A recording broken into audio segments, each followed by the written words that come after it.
Épisode 145, le Tour de France de Peter.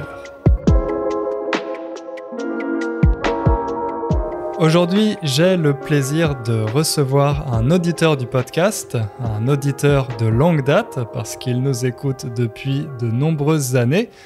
Mais si j'ai décidé de l'inviter, c'est pas pour qu'il fasse la publicité d'Inner French, mais parce qu'il a un super projet dont il m'a parlé et j'avais envie de partager ça avec vous parce que c'est une initiative que je trouve passionnante. Donc j'ai le plaisir d'accueillir Peter. Salut Peter. Salut Hugo. Merci beaucoup d'avoir accepté mon invitation pour discuter de ton projet dans le podcast.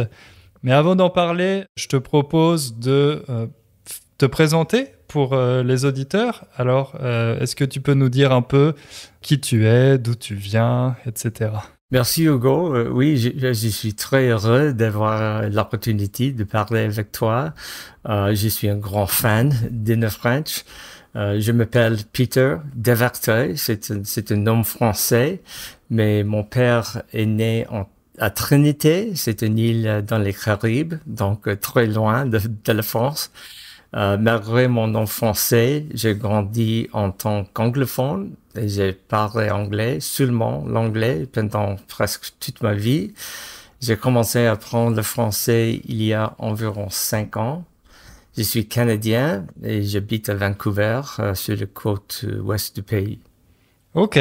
Et c'est sympa, Vancouver? Ah oui, c'est une très belle ville. C'est entouré par les montagnes, la mer, des plages.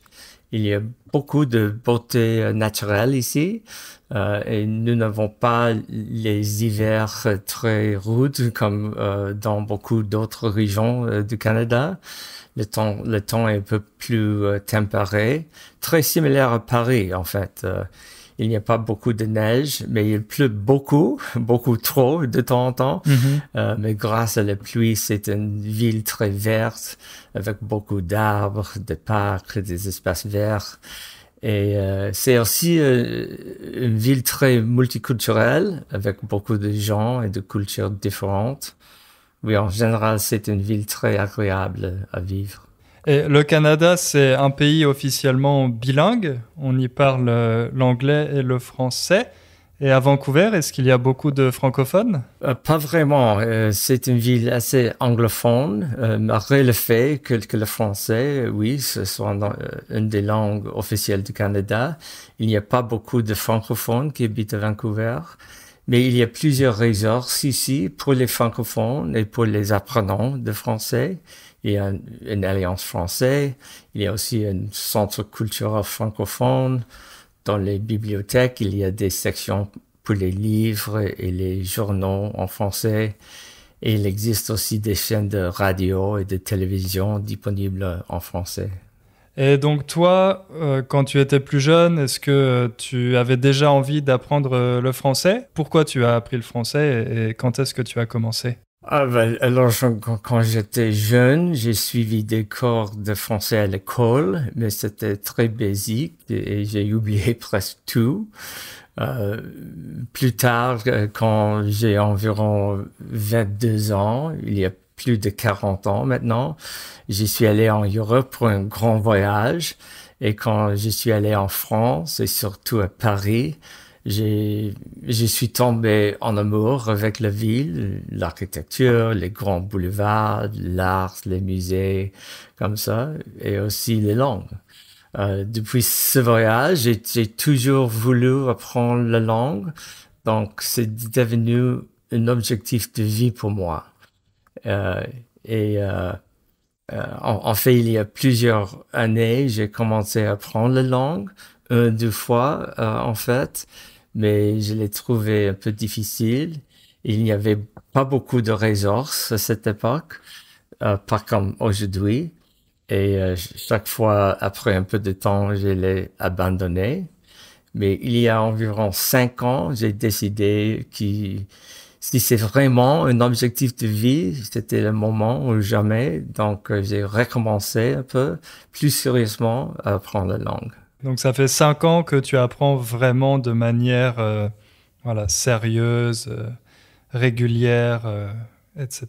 Oui, exact. Et tu m'as dit que tu as réussi l'examen du DALF C1 récemment, donc félicitations.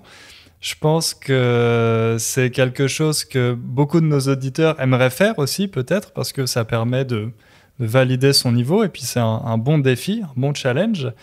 Est-ce que tu pourrais nous dire comment tu as fait pour te préparer à cet examen? Oui, j'ai décidé de tenter l'examen DALF il y a environ 1 an maintenant. Donc, c'était environ 4 années après j'ai commencé mon apprentissage. Entre-temps, j'avais utilisé beaucoup de ressources différentes, des podcasts, des vidéos, des cours en ligne. Mais pour moi, pour me préparer pour l'examen, je pense que la chose la plus importante pour moi était d'essayer de faire des examens blancs, des exemples des examens des années précédentes. Donc, j'ai fait ces examens blancs. Et aussi, j'ai fait quelques séances avec mon ancienne enseignante et elle m'a aussi aidé avec ma préparation. Et est-ce qu'il y a des choses qui t'ont surpris pendant l'examen, des choses auxquelles tu ne t'attendais pas? Oui, l'examen était un peu plus difficile que je m'attendais et il est assez long aussi. Il dure combien de temps? Il y a 4 parties et il y avait 3 parties, un jour. Je pense que c'était environ 6 heures. Wow. Et je suis allé pour une autre séance il y a... je pense que c'était une semaine plus tard pour peut-être 2 heures, 2 heures et demie. Pour la partie orale, j'imagine? Oui, pour la partie expression orale. Donc c'est un examen très long, donc la longueur de l'examen t'a surpris. Oui, et c'était assez académique, similaire d'un examen universitaire pour les parties expression écrite et expression orale. On doit lire plusieurs articles, créer un résumé et faire une argumentation. Donc, ce n'est pas simple, même dans ton langue maternelle. Donc, c'était un peu difficile pour une langue étrangère. Oui, c'est vrai. Moi, je suis loin d'être un expert en matière d'examen pour le DELF et le DALF, mais c'est vrai qu'un conseil que je donne souvent quand on me demande comment s'y préparer, c'est de bien se préparer au format des exercices, parce que parfois, c'est quasiment aussi important que la langue en elle-même. Il y a des consignes assez précises à respecter sur le nombre de mots. Et puis, c'est important aussi de s'entraîner dans les conditions de l'examen parce que l'examen est long, mais quand on doit répondre à toutes les questions, on a l'impression de jamais avoir suffisamment de temps. Donc, c'est bien d'acheter peut-être un livre avec des annales, des examens des années précédentes pour pouvoir s'y préparer. C'est ce que tu as fait, toi? Oui. J'utilise beaucoup de sites. Il y a des sites web avec beaucoup d'informations. C'était un peu intéressant, quelque chose que m'a surpris un peu. En faisant l'examen, il faut qu'on écrive par main. On ne peut pas utiliser un ordinateur. Et pour moi, c'est une méthode d'écriture beaucoup plus lente et il n'y a pas beaucoup de temps. Il y a un temps déterminé pour chaque partie. Donc, c'était un peu comme une course contre la montre. Et pour moi, c'était assez stressant. Oui, c'est vrai qu'on a tous, je pense, perdu l'habitude d'écrire à la main. Donc là, quand on a un temps limité et puis beaucoup de mots à écrire, c'est sûr que ça peut poser problème quand on a perdu l'habitude et qu'on n'est plus entraîné. Donc ça aussi, c'est un bon conseil. Avant l'examen, peut-être, entraînez-vous à écrire, reprenez l'habitude d'écrire à la main. Oui, quand j'ai fait les examens blancs, oui, j'ai pratiqué d'écrire par main, à main. Et qu'est-ce que tu as trouvé le plus difficile pendant l'examen? Pour moi, c'était un peu intéressant parce que pour 2 parties, mes notes étaient meilleures que je m'attendais et pires pour les autres. Donc, l'examen m'a montré quels étaient mes points forts et quelles étaient mes faiblesses. Pour moi, mes notes pour la partie expression orale étaient un peu plus faibles. Donc, depuis plusieurs mois, je me suis focalisé un peu plus sur cette compétence. Oui, c'est... Et tu as une idée du nombre d'heures que tu as passé à te préparer ou combien d'heures par jour tu étudiais avant l'examen? Spécifiquement pour l'examen, je me suis préparé pour un mois environ et je pense que j'ai fait peut-être 3 ou 4 examens blancs. Oui, et aussi j'ai pratiqué beaucoup mon compétence en conversation avec mon ancienne enseignante et aussi j'ai assisté des petits rencontres avec les autres apprenants de français. Donc, au moins 1 ou 2 heures par jour, j'imagine. Tous les jours pendant un mois. Oui, j'ai travaillé très fort pendant 7 mois avant. Et est-ce que maintenant tu vas te préparer pour l'examen C2? Non, pas maintenant. Je suis heureux d'avoir tenté l'examen pour le niveau C1, mais je pense que maintenant, ma préférence est d'essayer d'utiliser les langues dans le monde réel. Donc, pour le moment, oui, je préfère trouver des opportunités pour pratiquer en parlant avec d'autres francophones et d'autres apprenants de français. Et je ne sais pas si je vais tenter l'examen pour le niveau C2. Bon, de toute façon, tu as encore le temps d'y penser. Et comme tu dis, c'est pas quelque chose dont tu as forcément besoin. Non, pour moi, ce n'est pas quelque chose obligatoire. Je n'ai pas besoin de tenter l'examen pour travail, par exemple. Donc, pour le niveau C1, j'étais curieux, mais c'est la raison principale que j'ai tenté l'examen. Et maintenant, ce n'est pas vraiment nécessaire pour moi de tenter ces deux.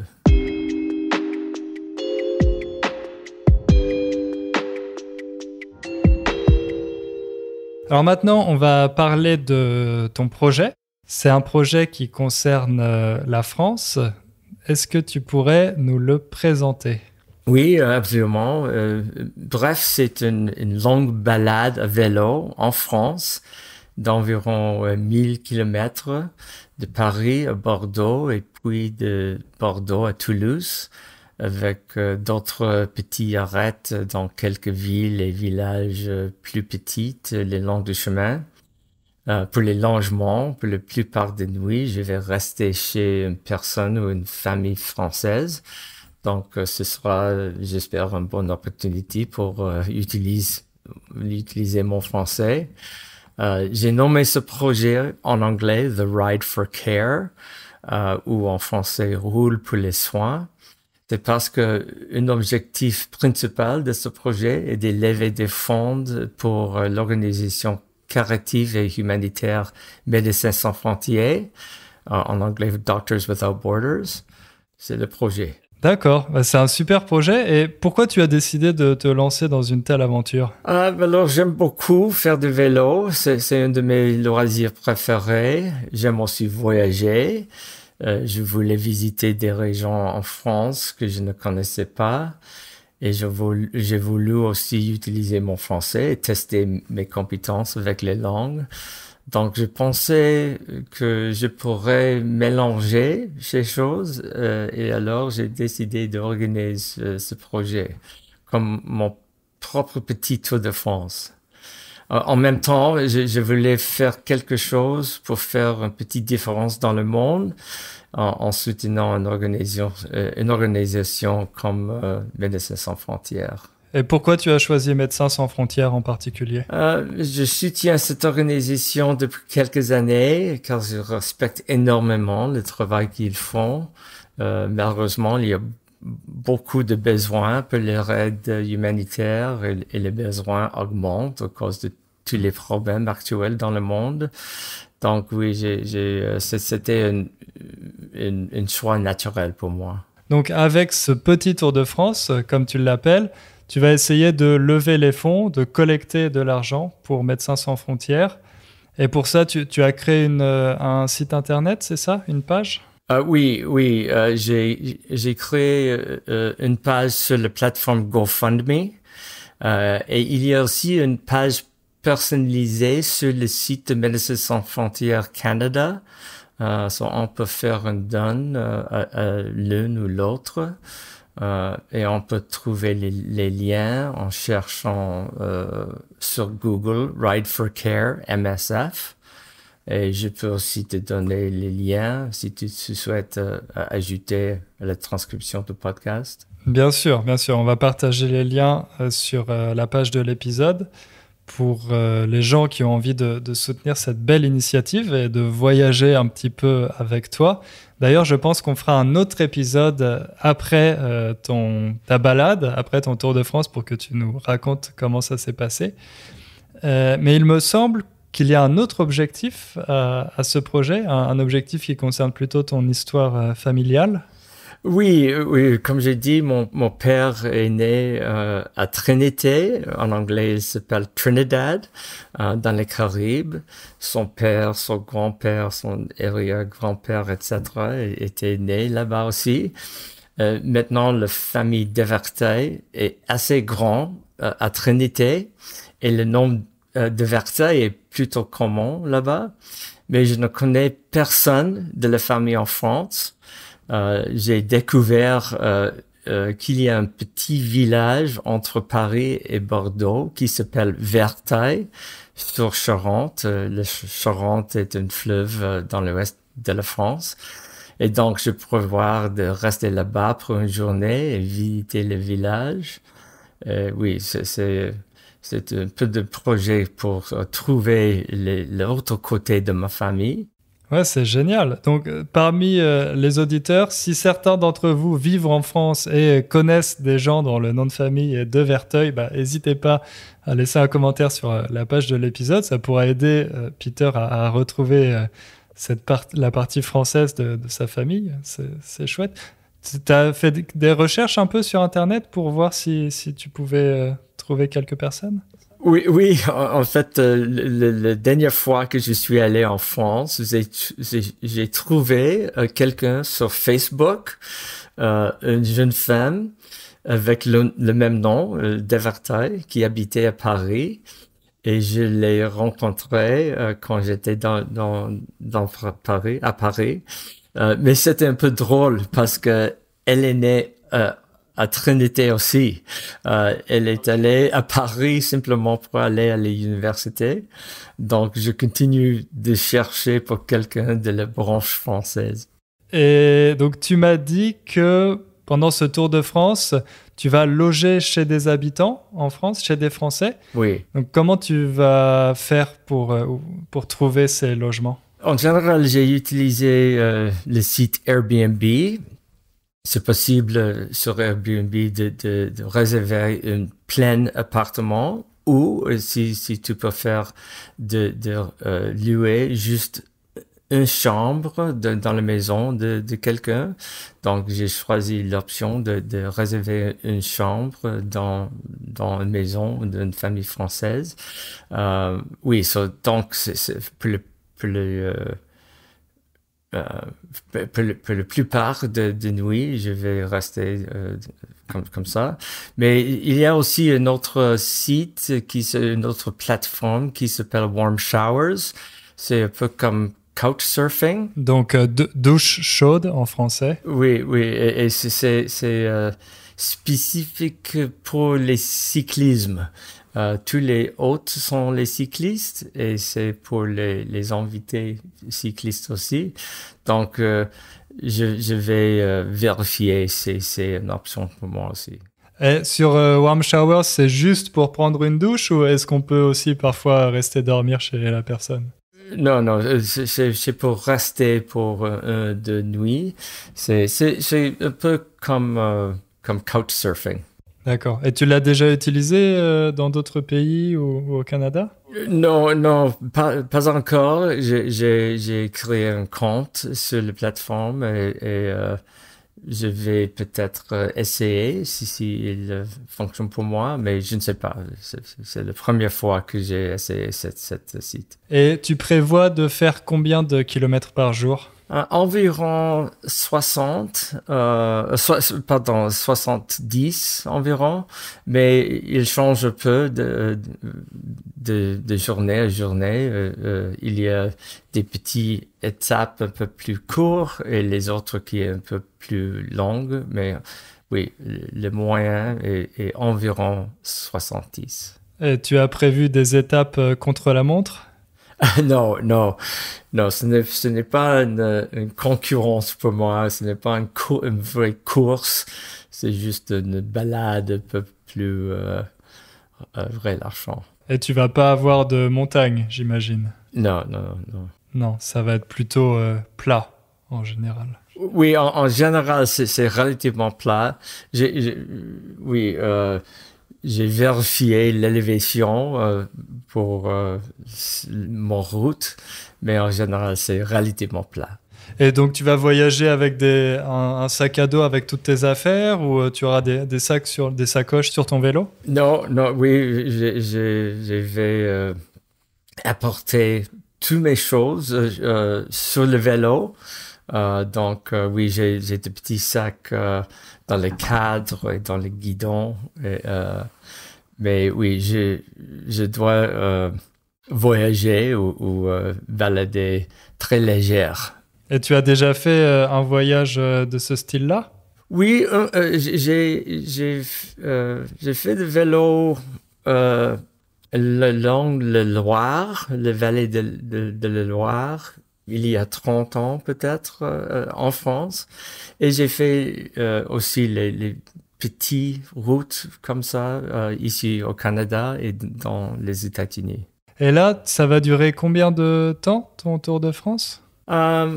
Environ 3 semaines, mais il y a juste 14 journées sur le vélo.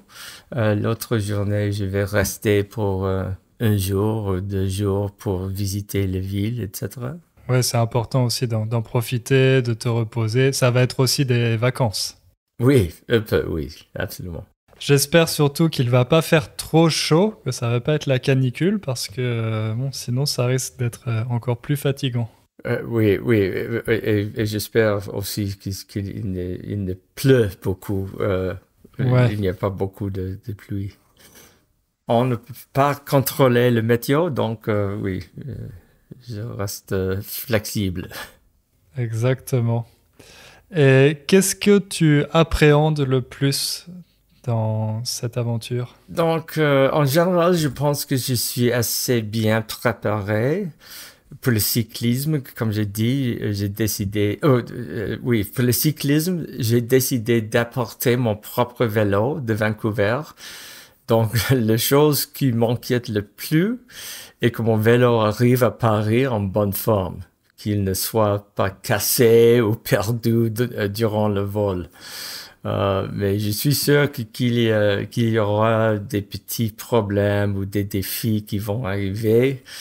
Donc, comme j'ai dit, ce sera important que je reste flexible et simplement d'être prête de m'adapter avec la situation. J'aime cette attitude. C'est vraiment une attitude de stoïque, de dire, voilà, les choses que je contrôle, j'essaie de les faire au mieux, et puis le reste, c'est hors de mon contrôle. Donc voilà, il faut pas être trop accroché à son plan. Il faut rester flexible.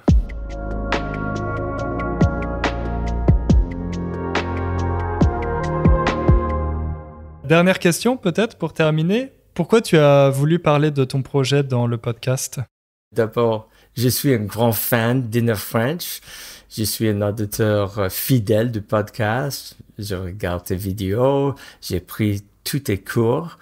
En même temps, je voulais trouver une façon de diffuser mon message, d'augmenter la connaissance de mon projet plus largement, avec le but d'augmenter le soutien pour Médecins sans frontières. Tes podcasts ont été une grande partie de mon apprentissage et ce projet est une grande partie liée à mon apprentissage de la langue française. Et quand j'ai pensé sérieusement à ce projet, il y a quelques mois, c'était en même temps que je suivais ton cours le plus récent, Le visage de Paris. Et c'était intéressant parce qu'il y a une section du cours, une partie du cours au sujet de vélo. Donc l'idée m'est venue que ton podcast serait un super moyen de toucher un public plus large. Et j'appréciais vraiment ton soutien et l'opportunité de le faire avec toi. Super. Bah écoute, nous on est très fiers de participer un petit peu à ce projet, à la fois avec cette discussion dans le podcast et puis aussi parce qu'on est sponsor officiel, donc on va avoir notre logo sur ton maillot et on est très fiers. Voilà, c'est la première fois qu'on sponsorise comme ça un projet sportif et culturel en même temps. Donc, voilà, on est vraiment très, très contents et très fiers de ce partenariat. J'espère que parmi les auditeurs, ça va en inspirer certains d'entre vous à tenter de nouvelles choses et puis aussi tout ton parcours d'apprentissage en quelques années, d'avoir réussi à passer le DALF C1, c'est pas donné à tout le monde. 4 ans, ça peut sembler long, mais en fait, vous qui écoutez le podcast, vous le savez, ça prend des années d'apprendre une langue. Donc, c'est vraiment un beau résultat. Bravo. Et voilà, comme je l'ai dit, on va mettre tous les liens dans la description de l'épisode. Si vous voulez entrer en contact avec Peter, éventuellement faire un don pour l'association Médecins sans frontières. Et voilà, est-ce que tu veux ajouter quelque chose, Peter ? Oui, c'est bon. Merci Hugo. Tout le monde peut me suivre sur Instagram aussi. Je vais poster là-bas sur mon progrès avant mon départ, pendant mon séjour en France et aussi après le projet est terminé.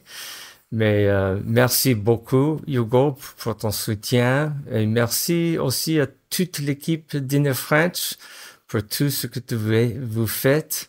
Vous m'avez aidé énormément avec mon apprentissage, donc merci beaucoup. Super. Merci à toi, Peter. Merci à tous les auditeurs qui nous auront écoutés jusqu'au bout. Et on se dit rendez-vous dans 2 semaines pour un nouvel épisode. À bientôt.